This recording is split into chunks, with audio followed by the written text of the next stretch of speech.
Иә. Ал мен ол талаптарды соңғы уақытта ғана білдім. Сол үшін қабылдасаңыз да, қабылдамасаңыз да деп өз мүмкіндігімді... Тәуекелге бел болып келдіңіз.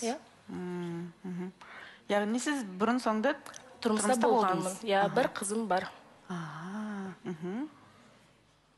Ата-анаңыз біледі ғой келгеніңізді? Үйде жеңгем біледі, мен анам қайтыс болып кеткен, біраз болды, әкем жалғыз. Иманды болсын.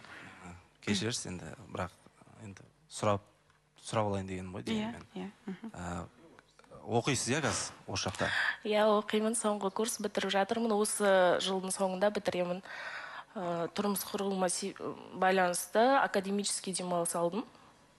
И осы жылдың соңында бітіремін. Қазір Алматыда кіммен тұрасыз?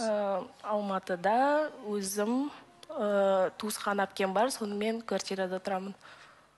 Руыңыз? Дулат. Дулат? Иә. Бос уақытыңызда немен айналысасыз, не ұнатасыз? Өнерге жақынсыз ба негізі? Менде ондай қатты бос уақыт жоқ. Қызымды өсіріп жетілдіруім керек болды.